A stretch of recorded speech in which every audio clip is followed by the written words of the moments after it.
2010వ సంవత్సరం. విరాట్ అప్పుడే కొత్తగా సాఫ్ట్వేర్ కంపెనీలో జాయిన్ అయ్యాడు.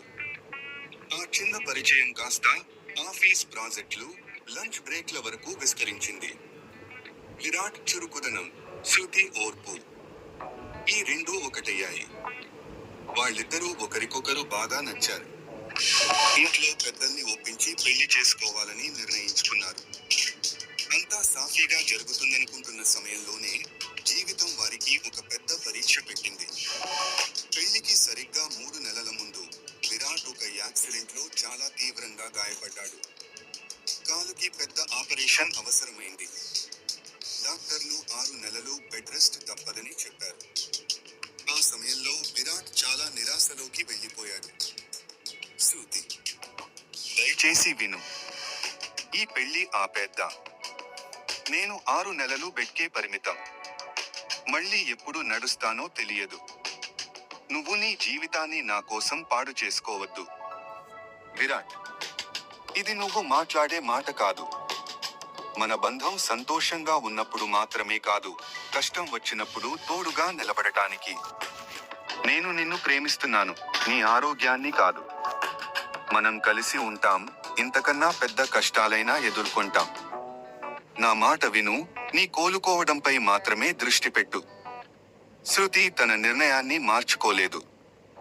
విరాట్ కోలుకోవడానికి ఇంకా 6 వారాలు ఉన్నప్పటికీ హాస్పిటల్ బెడ్ పైనే కుటుంబ సభ్యులు, కొద్దిమంది స్నేహితుల మధ్య వాళ్ళ పెళ్లి రిజిస్టర్ అయింది.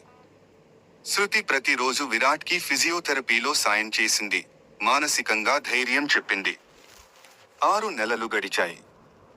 విరాట్ మళ్ళీ తన కాళ్ల మీద నిలబడ్డాడు. శృతి ప్రేమ, ఆత్మవిశ్వాసం వల్లే ఇది సాధ్యమైంది. ఆ రోజు శృతిని చూసి విరాట్ కళ్లలో ఆనంద బాష్పాలు. మాటలు రావడం లేదు. నువ్వు లేకపోతే నేను ఈ కష్టాన్ని దాటేవాడిని కాదు.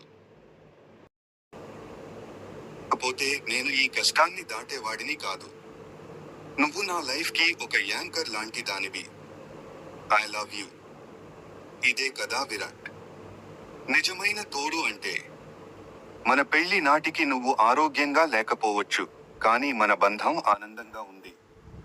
మన కథలో సుఖ దుఃఖాలు రెండూ భాగమే.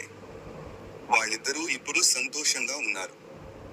ఒకరి కష్టం ఇంకొకరి ప్రేమకు మరింత బలాన్నిచ్చింది. చాలా మంది అడుగుతారు, మీ ప్రేమ రహస్యం ఏంటి అని. విరాట్ నవ్వుతూ చెప్తాడు, శృతి నన్ను ప్రేమించింది, నాతోనే ఉండాలని నిర్ణయించుకుంది. నా కష్టం నుంచి పారిపోవాలని ఎప్పుడూ అనుకోలేదు. అదే మా బంధాన్ని అందంగా మార్చింది. ఇది నిజమైన, నిస్వార్థమైన ప్రేమకు నిదర్శనం.